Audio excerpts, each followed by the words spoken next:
Bonjour à tous. En Chine, une nomination sans l'accord du Saint-Siège, la visite ad limina des évêques belges et 2 prêtres ukrainiens arrêtés, c'est dans SIC ce lundi. Le Saint-Siège a pris note avec surprise et regret de l'installation par les autorités chinoises de Monseigneur Giovanni Peung comme évêque auxiliaire du Jiangxi le 24 novembre, un diocèse non reconnu par le Vatican.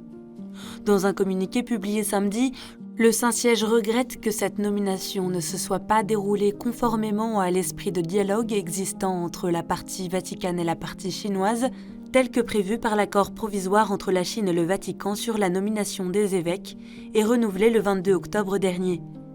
Le Saint-Siège dénonce également de longues et fortes pressions des autorités locales sur Monseigneur Peung. Malgré cette nomination, Monseigneur Peung est toujours pour le Saint-Siège, évêque de la province de Nanchang. La visite ad limina des évêques belges s'est terminée vendredi. Une semaine de pèlerinage à Rome, avec les traditionnelles visites à chaque dicaster et une incroyable rencontre de 2 heures avec le pape vendredi matin. Comme les évêques allemands, les évêques belges ont vécu une rencontre interdicastérielle. Parmi les nombreux sujets évoqués, le manque de vocation, la place de la femme ou encore l'accompagnement de la fin de vie dans un pays où l'euthanasie est légale depuis une vingtaine d'années, mais aussi la prière pour les couples de personnes homosexuelles qui avait été publiée en septembre dernier par les évêques néerlandophones. À mon avis, ce qui est le plus important pour nous, c'est que nous avons senti une grande confiance en nous.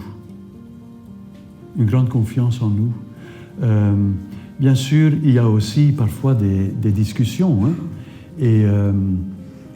mais dans le fond, on a senti, on a été, non pas seulement moi-même, mais mes confrères aussi, on a senti le respect. Le respect pour notre responsabilité, le respect aussi vis-à-vis de notre façon d'agir. Et je crois que c'est important pour nous.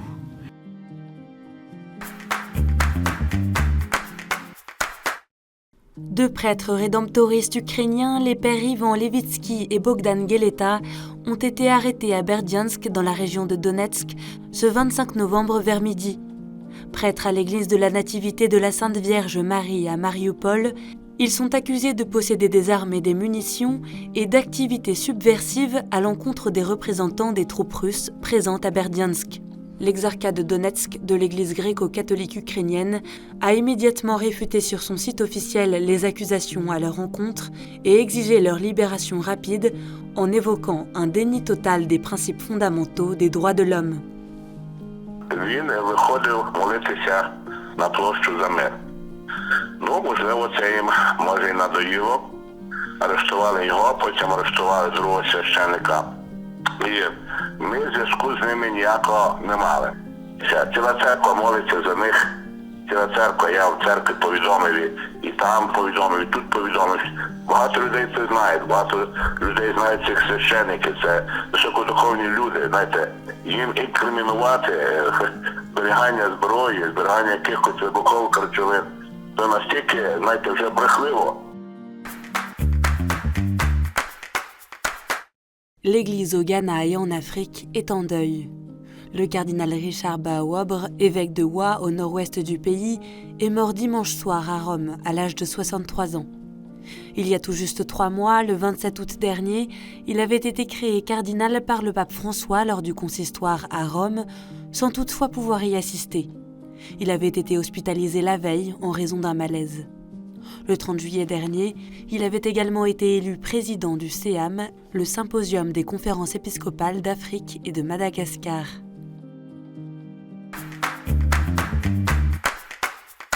Samedi 26 novembre, le pape François a nommé Monseigneur Noël Trainer nonce apostolique auprès de l'Union européenne.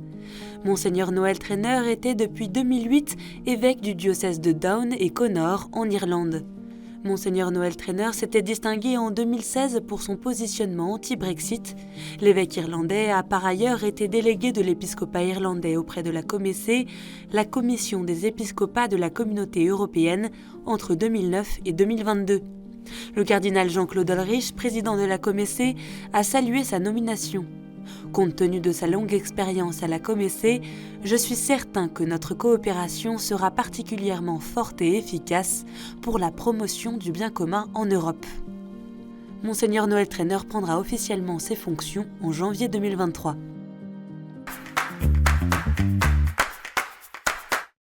Un membre des foyers de charité condamné. Dans un communiqué publié ce samedi, le foyer de charité de Tressin indique que Jean-Paul Blanchard, laïc consacré dans cette communauté, a été déclaré coupable d'agression sexuelle sur 3 femmes membres de ce même foyer par le tribunal judiciaire de Saint-Malo ce jeudi 24 novembre. Après Tressin, il avait été notamment envoyé en mission à la maison Saint-François à Dinard. Plusieurs femmes membres de cette communauté ou qui l'ont quitté depuis ont porté plainte. Les faits avaient été signalés par les responsables du foyer en 2020 et Jean-Paul Blanchard mis à l'écart dans une communauté monastique à partir de ce moment. Âgé de 72 ans, il a été condamné à une peine de 10 mois d'emprisonnement avec sursis probatoire de 2 ans, avec obligation de soins et d'indemniser les victimes. Son nom est désormais inscrit au fichier d'auteurs d'infractions sexuelles, le FIGES. Sentir la grâce de Dieu dans nos vies.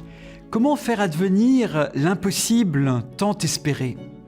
Eh bien, c'est ce que la sœur Madeleine et les frères Réginald et Raphaël vont nous dire pendant ce temps de l'Avent.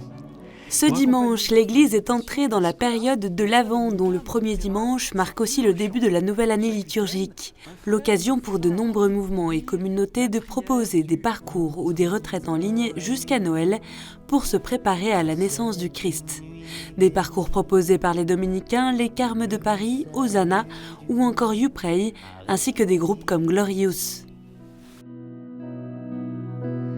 Entrons l'adorer, l'enfant Dieu est né, le Verbe incarné vient nous sauver, chantons ensemble.